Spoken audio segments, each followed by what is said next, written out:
Ça va, 3? Voilà, là on peut commencer le TED.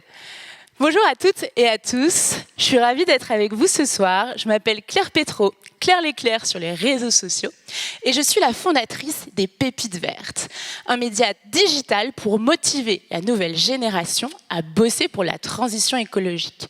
C'est un média que j'ai lancé en 2020, mais il faut savoir que mon parcours d'engagement, eh bien, il existe, je dirais, depuis que je suis adolescente. Ce soir, pendant cette conférence à vos côtés, ce que je vous propose, c'est de vous partager mes 5 plus grands apprentissages que j'ai réussi à réunir tout au long de ce parcours d'engagement. Alors, je ne vais pas vous les donner tout de suite, on va nécessairement devoir faire un retour sur ma vie, ma biographie, ma vie, mon œuvre. Ça va durer à peu près une quarantaine de minutes. Je plaisante, mais on va quand même revenir il y a 28 ans. Je nais dans cette petite ville du Maine-et-Loire. Je ne sais pas si on a des fans du Maine-et-Loire dans la salle. En général, ils sont 2-3, pas présents ce soir. Et du coup, je nais à Segré, à côté d'Angers, première ville verte de France. Et je m'engage, vraiment, je vous le dis, depuis que je suis au lycée, je m'engage dans le conseil de vie lycéen, je suis bénévole à fond dans mon club de handball, je suis jeune conseillère municipale. Bref, c'est comme si, dès le départ, dans mon ADN, je savais que l'engagement devrait être la colonne vertébrale de ma carrière et de mon parcours. Je sais que c'est ça que je veux faire et donc, effectivement, je candidate et contre toute attente, je suis prise à Sciences Po. Donc je monte à la capitale parce que je suis provinciale, donc je dis des trucs comme ça, des trucs de plouc, je monte à Paris. Et je fais mes études à Sciences Po, tout se passe bien, j'ai à peu près l'âge des étudiants et des étudiantes dans la salle. Et puis au fur et à mesure de mon parcours d'apprentissage et de mes études, je me dis, bon, qu'est-ce que je vais faire de ce diplôme ? En parallèle des questions que je me pose sur ce diplôme, j'ai de plus en plus accès à l'information sur la réalité des défis climatiques et environnementaux. Je dois vous dire que je suis touchée très profondément par ces problématiques-là, que ce soit sur le changement climatique dont on a déjà parlé, sur l'effondrement de la biodiversité, sur l'épuisement des ressources. Vraiment, je me dis, mais waouh, comment c'est possible qu'on en soit arrivé là ? Et puis, je continue à creuser et je réalise que le GIEC fait consensus autour du fait que ce sont les activités humaines qui sont responsables de la situation. À ce moment-là, ça me touche très fort. Je suis triste, j'ai un peu honte même, et en même temps, je me dis, bon, la bonne nouvelle dans la mauvaise, c'est que c'est nous, la solution. Alors, je commence à élaborer une stratégie que je vous partage, chers étudiants et étudiantes. Ça s'appelle la stagingite aiguë. La stagingite aiguë, c'est faire plein de stages pour aller à sa rencontre et savoir comprendre ce qui compte vraiment pour soi. Et donc, entre mon master 1 et 2, je décide de rentrer à Angers pour faire différentes expériences et aller voir ce qui me plaît. Alors, je commence par réunir des agriculteurs et des agricultrices pour vendre des produits locaux dans une start-up qui s'appelle la Ruche qui dit oui. Et là, j'adore pouvoir me reconnecter au sujet de l'alimentation et de l'agriculture, notamment parce que je suis petite fille d'agriculteur éleveur. Je continue, après l'alimentation, j'enchaîne sur un autre secteur, les déchets. Je ne sais pas si on a des fans de déchets dans la salle. Ils sont toujours là. Et du coup, pourquoi les déchets, on en est fan ? Parce qu'en fait, ce sont des ressources. J'apprends qu'un tiers de ce qu'on produit est jeté à la poubelle et que des solutions existent, non seulement pour limiter en amont, mais aussi revaloriser. Et donc, je rejoins un ingénieur qui lance son entreprise de collecte des biodéchets pour en faire du compost. J'adore ce binôme avec ce profil ingé. Moi, j'ai un profil sciences sociales. Et du coup, j'aime beaucoup la dynamique qui est en train de se faire à ce sujet-là. Je touche à pas mal de secteurs. Je rentre faire mon Master 2 à Paris et je me dis, c'est pas possible. En vrai, il faut encore que je fasse un stage. Donc, en parallèle de mon Master, même si c'est pas nécessaire, je refais un stage à Change Now, le plus grand événement mondial des solutions pour la planète. Je suis recrutée à la suite de ça et pendant 3 ans, je coordonne la communication de cet événement aux côtés des fondateurs. Bon, si vous connaissez le concept des storytellers, vous vous rendez compte que mon histoire, elle est un peu linéaire et que là, il va falloir un point de bascule. Il se passe avril 2020, mars 2020, février 2020.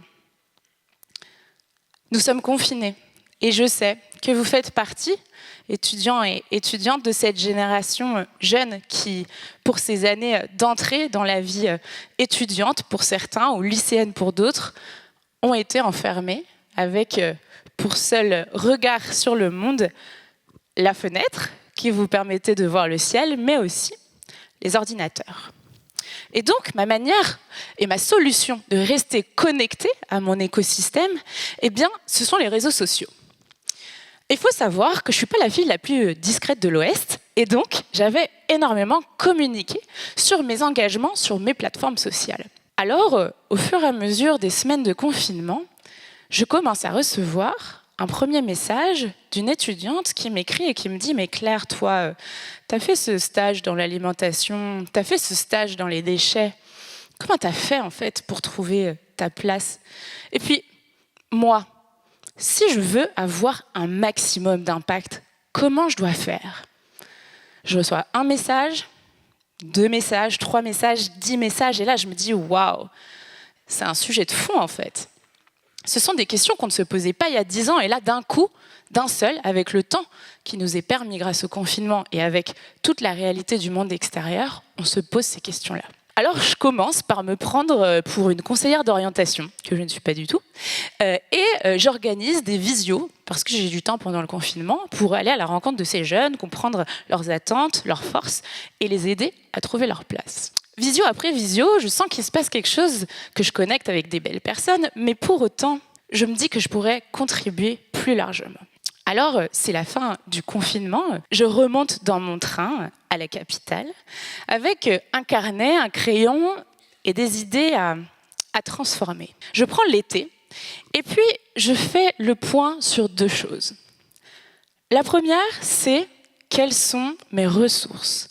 Aujourd'hui, qu'est-ce que j'ai moi dans mon sac à dos? Quelles sont mes forces et qu'est-ce que je pourrais assez simplement et facilement mettre à contribution de cette cause qui m'anime? La réponse, elle est assez simple. Moi, je suis un master communication, je suis passionnée par les récits et par l'engagement, et donc je sais que je suis capable de mettre en lumière et de raconter. En parallèle, je me pose une deuxième question. Quels sont les besoins de ma cible pour certains et certaines assis en face de moi?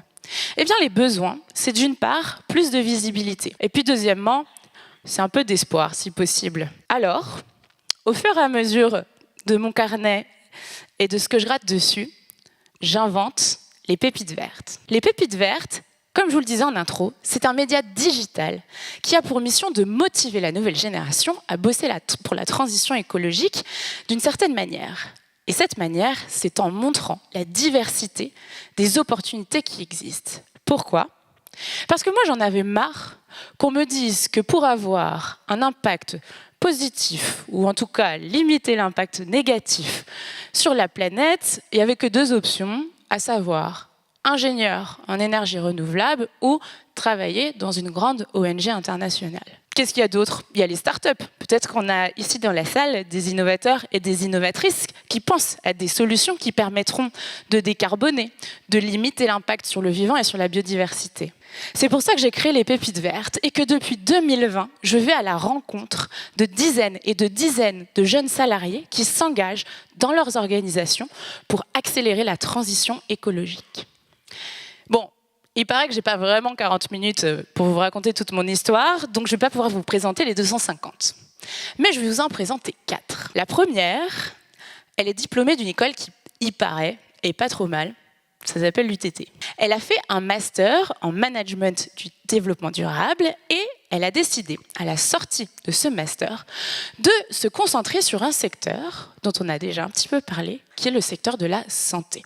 Car oui, le secteur de la santé a évidemment des impacts sur le climat et les ressources. Pour autant, savoir les mesurer et élaborer des stratégies de réduction de cet impact, eh bien, ce sont des connaissances et compétences qui sont aujourd'hui nécessaires. Et c'est ce que fait Scarlett dans la région de Marseille auprès des hôpitaux. Ce n'est pas le seul exemple de l'UTT que j'ai. Calista, elle est ingénieure sur les sujets du numérique. Alors pardon, je ne connais pas encore tous les noms de master par cœur, mais en tout cas, ce que je sais, c'est que de son double diplôme avec sa casquette ingénieur et sa casquette développement durable, eh bien oui, elle a décidé de rester dans son secteur, l'ingénierie sur le numérique, mais de le faire pour penser à l'éco-conception et le déploiement du numérique responsable. Si on reste sur le numérique et qu'on sort un peu de l'UTC, parce qu'il y a d'autres gens dans le monde, je peux vous présenter le profil de Dimitri. C'est un codeur, il a fait un BTS en informatique, et puis à un moment, il ne s'est pas retrouvé derrière les lignes de code, alors il a commencé une première réorientation en marketing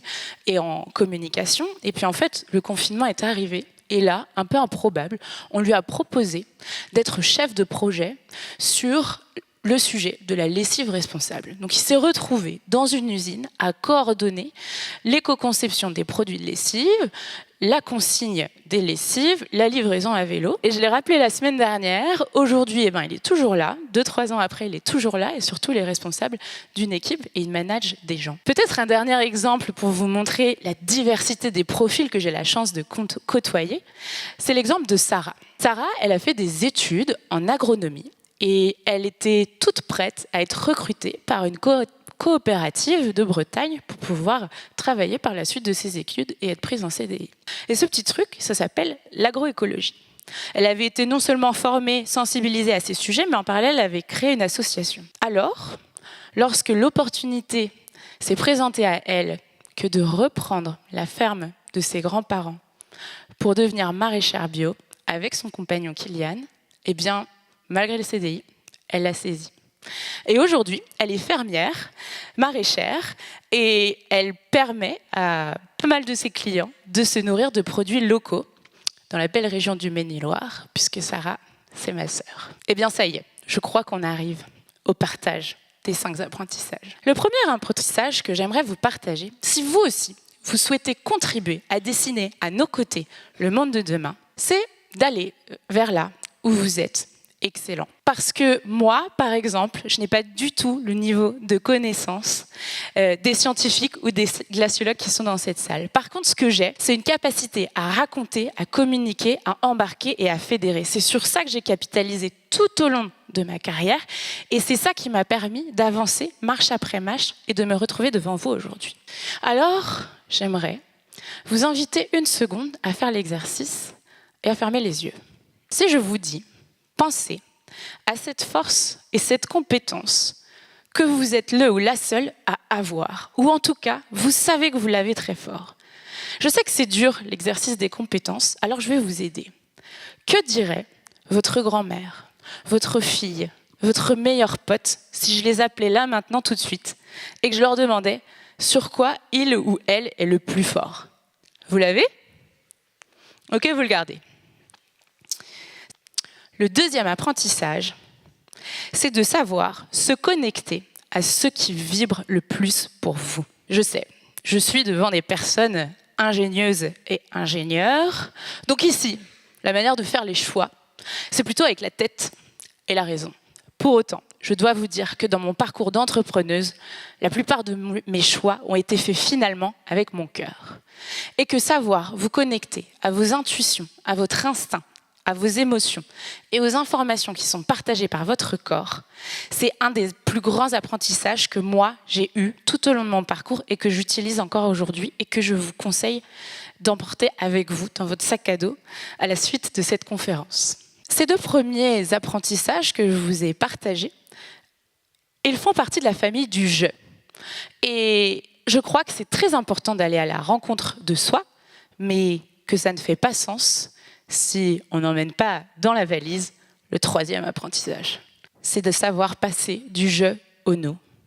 Et de se dire que la question qu'on m'a posée au tout début de mon aventure entrepreneuriale, à savoir comment est-ce que je dois avancer pour avoir un maximum d'impact, c'est la mauvaise question. La bonne question pour avoir un maximum d'impact, c'est avec qui? Choisissez votre équipe. Choisissez votre tribu. Entourez-vous des personnes qui ont les ressources pour vous permettre d'aller au plus haut que vous pouvez. Car oui, ensemble, c'est vrai, c'est pas moi qui le dis, mais on va plus loin. Pour mon 4e apprentissage, je dois vous dire que si un jour une meuf arrive devant vous avec une veste verte et écrit amour sur le cœur, et qu'elle vous donne des super conseils de grande sœur, Je crois que je peux quand même prédire l'avenir. Vous allez vous tromper. Et je crois que j'aurais aimé qu'on me dise que oui, je vais me tromper. Et si, comme moi, vous avez un rapport à l'échec et à l'erreur qui vous amènera à des années de thérapie, c'est OK. Mais quand même, vous allez vous tromper. Et c'est ça qui est bien, et je ne serais jamais là devant vous si je ne m'étais pas autant trompée. Et en préparant cette conférence, j'ai réalisé que je savais qui étaient les personnes qui ne se trompaient jamais. Ce sont ceux qui n'essaient pas. On arrive donc à mon 5e conseil, à mon 5e cadeau. Il est particulièrement concernant pour vous si, comme moi, vous êtes très, très, très sensible aux problématiques environnementales, climatiques, sociétales, au manque de solidarité. Et si parfois, regarder le monde, ça vous donne envie de baisser les bras. C'est normal, c'est OK, c'est ça les émotions aussi. Ça m'arrive parfois, mais j'ai appris, au fur et à mesure, à développer une stratégie. Ça s'appelle la joie. Et la joie, je dois l'avouer, je ne la trouve pas uniquement dans mon parcours d'engagement. Et c'est tant mieux, sinon je ne ferais que ça. La joie, je la trouve aussi en gardant du temps avec mes amis, à aller boire des coups et à refaire le monde. La joie, je la trouve aussi en me rappelant d'appeler mes grands-mères et de prendre de leurs nouvelles. Je la trouve aussi avec mon amoureux. Réfléchissez une seconde et faites l'exercice avec moi. Si je vous demande une dernière fois de fermer les yeux, qu'est-ce qui vous met en joie ? Gardez ce qui vient en tête et promettez-vous de le faire la semaine prochaine. Mon dernier mot pour vous, si vous souhaitez, à nos côtés, aux côtés des Pépites Vertes et de toutes les personnes qui sont passées ici pour vous partager leur engagement, de toutes les personnes que vous connaissez engagées, si vous souhaitez vous aussi construire le monde de demain qui, je crois, à certains endroits existe déjà, eh bien, voilà le dernier message que j'aimerais vous partager, c'est que du jeu au nous, savoir se concentrer sur ses forces personnelles en sachant les connecter à des projets de société plus durables, plus solidaires, plus résilients et plus respectueux pour le vivant, ça marchera uniquement en équipe et avec joie. Merci.